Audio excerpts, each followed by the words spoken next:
Welcome back to r/neighbors from hell, where people share stories about their crazy neighbors, and if you are new to my channel, please don't forget to subscribe to join our amazing community, and without any further ado, let's dive right into the stories. The first one is titled, HOA put a lien on my 200-year-old farm property and tried to tow my farm vehicles. I never joined the HOA to begin with. A few years ago, when I dealt with an HOA menace, I honestly thought it was never going to end. As of the first moment that I encountered these a-holes, I realized that I had just gotten into a firefight with a bunch of entitled sociopathic narcissists. From that moment, I also became an advocate for no HOAs. Not only have I personally had incredibly bizarre experiences of overstepping and trespassing with HOA boards and their members, but several friends of mine have had similar stories. Mine is probably one of the worst though. It all starts with my siblings selling their inherited land to some residential zoning companies. My great-grandfather purchased over 3,000 acres of land that he used for farming.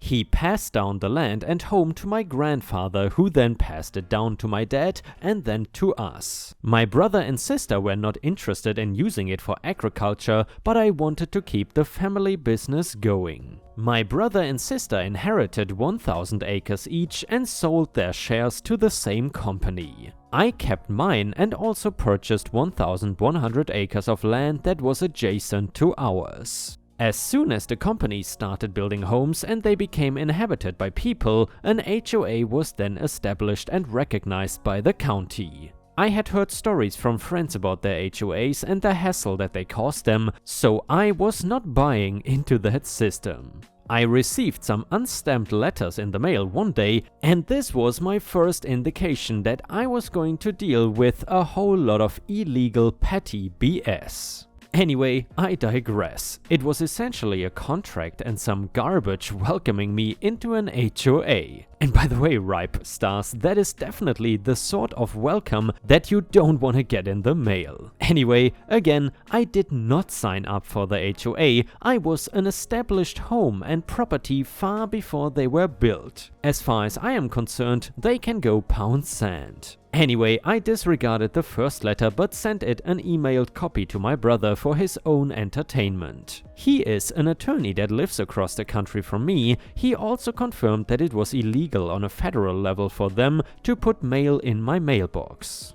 So we enter the next week and I receive another copy of the same documents, but this time I put it back in the mailbox labeled "Return to Sender." A few days later, my wife and I are returning from a run in town to grab groceries, supplies, dog food and whatnot. When we arrive home, we notice several cars parked around the entrance of my driveway, which makes it difficult for me to get through. I squeeze my big country truck barely through, watching the three individuals cringe as I nearly scrape all of their fancy pants cars. They were waiting on our porch, standing in the cold in their nice black pea coats. It was two men and one woman. She was wearing an animal print pencil skirt that made her look like Cruella de Vil. They spoke with an arrogant tone, explaining how we must abide by their HOA policies, yada yada, and that part of my land needed to be rezoned. Rezoned for what? I found out later it was so they could try and have the land relabeled as residential, forcing me to sell it to them. It was obvious right away that they were looking to purchase my land from me or essentially force me to sell it to them. I asked them to leave, and when they refused, I decided to take matters into my own hands. I started up my big truck, attached a large chain to the front and headed down the driveway towards their vehicles. They all three ran like hell to their cars and left. I gave them a chance. I probably should have just ran over their cars. The homeowner association was pretty pissed after this. I knew that would not be the last time I heard from them,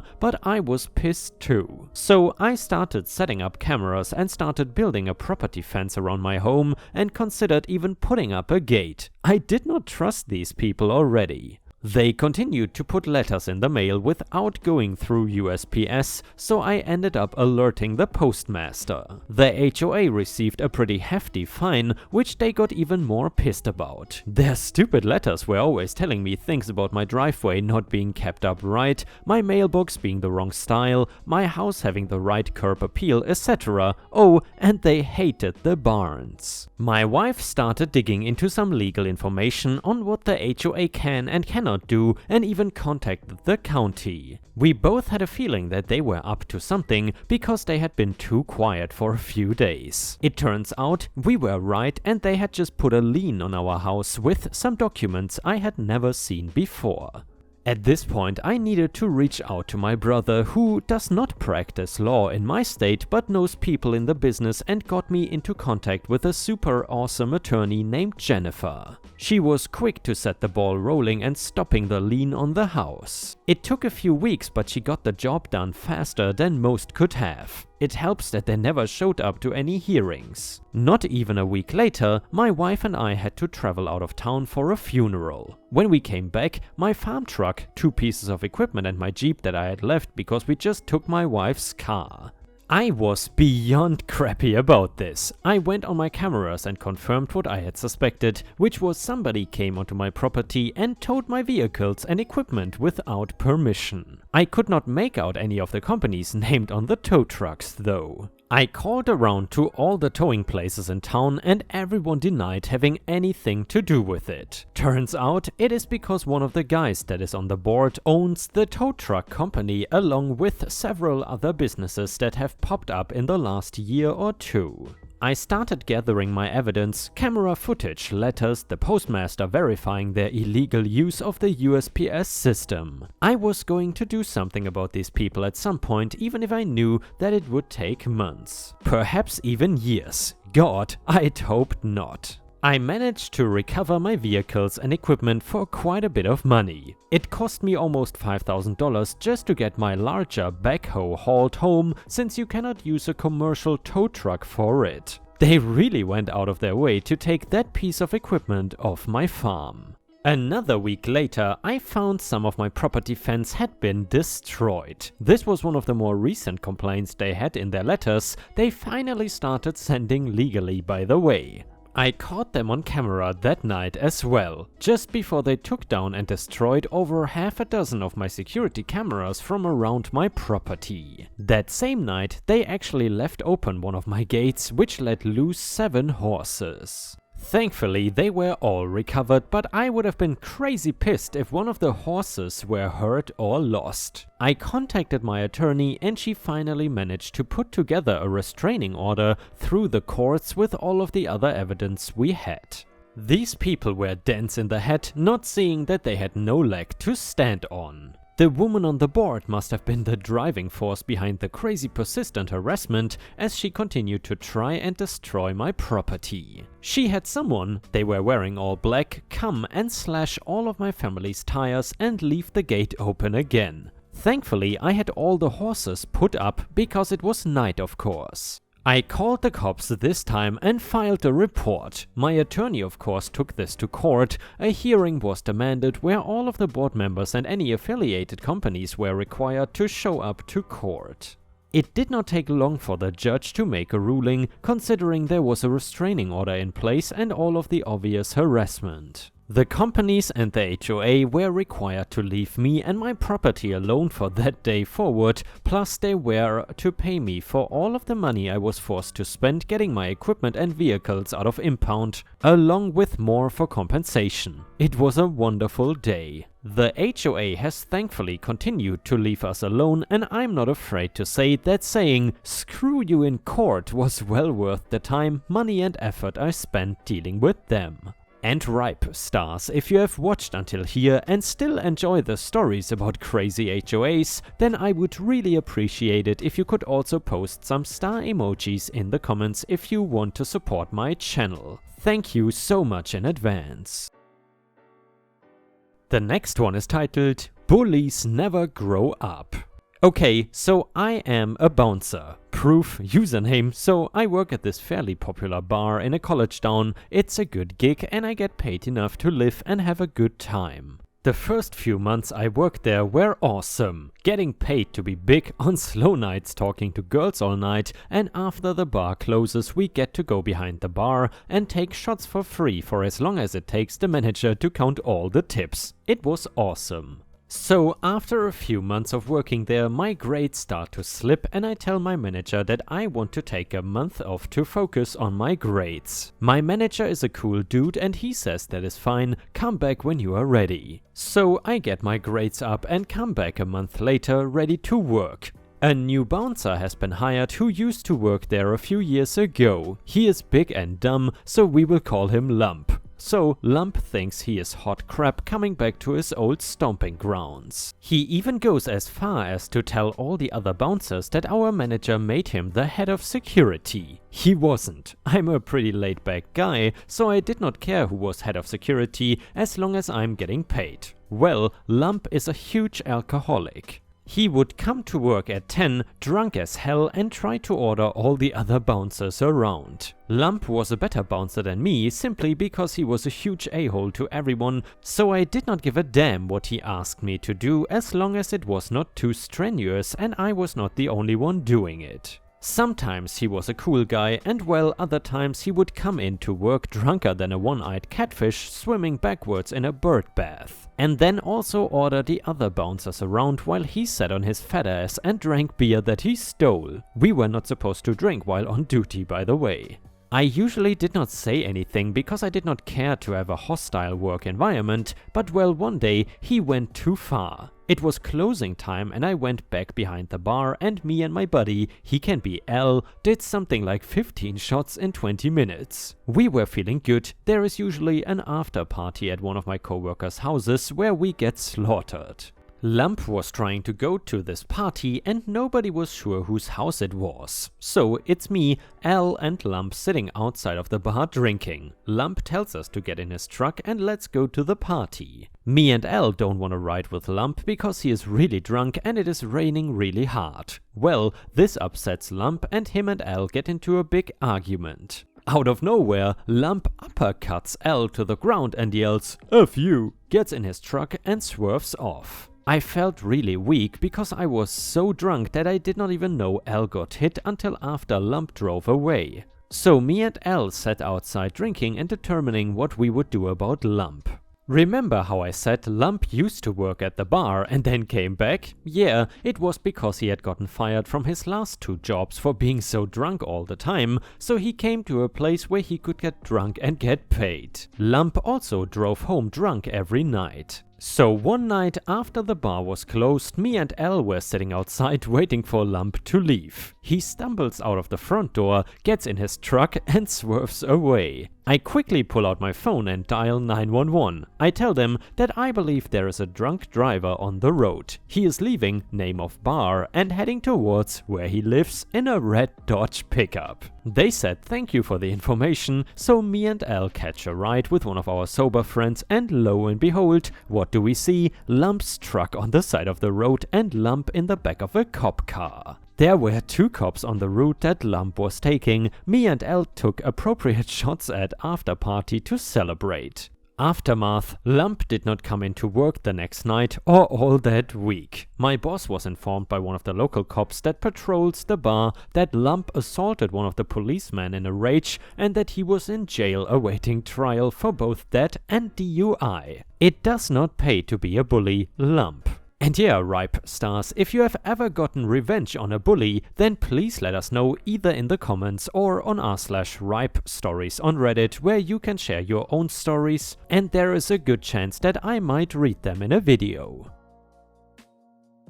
The next one is titled Military Revenge. This is not my story but my father's, however it definitely belongs here. Dad was a lifer in the Air Force, eventually retiring with the rank of Lieutenant Colonel. So many of his stories highlighted the absurdity of the Corps, but this one is one of his best. He was stationed at a rather parched outpost in the desert southwest, and this base had a small reservoir that was the sole storage for the freshwater system. Signs were posted about every 10 feet warning dire consequences to anyone fool enough to take a dip in the post's water supply.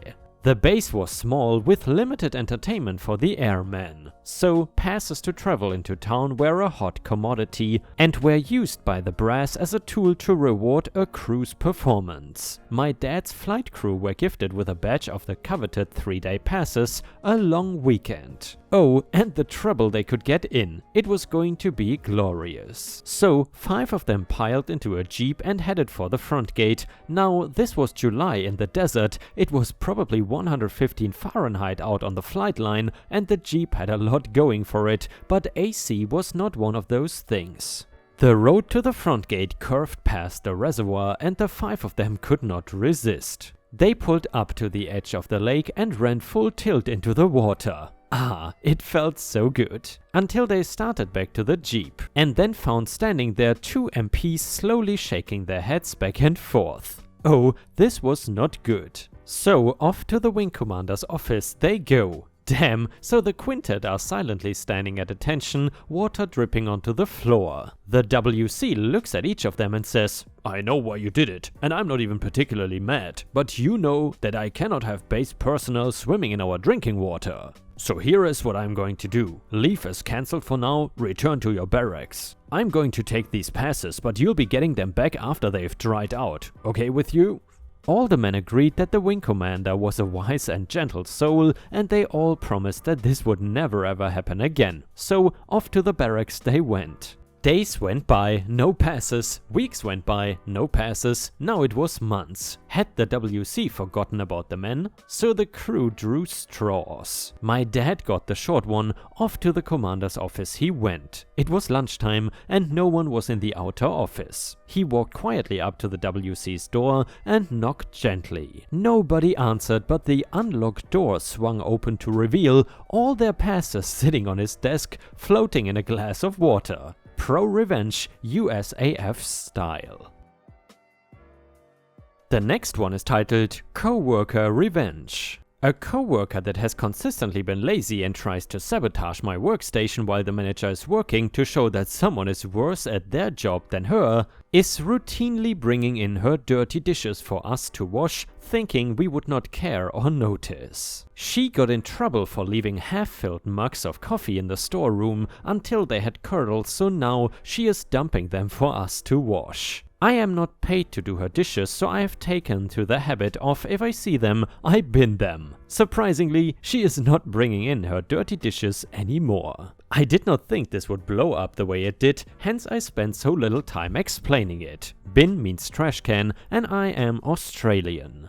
I am a server and we do have a dishwasher on certain days, but oftentimes if it is slow, the dishwasher won't come in and it is up to the servers to wash the dishes from service. As you can imagine, this can lead to us being torn from 2 places at once, hence my repeated frustration at her bringing her dishes in the morning and dumping them for a server to do instead of her quickly putting them through the dishwasher herself. But that is just who she is as a person, and hence why I am more than fine throwing away her dishes in the morning. I could write a novel on all the crap she does to screw over her co-workers. One instance when she called in sick twice with the virus in less than a month, leaving a co-worker to handle a morning rush all by himself, just so she could recover from a late night of drinking.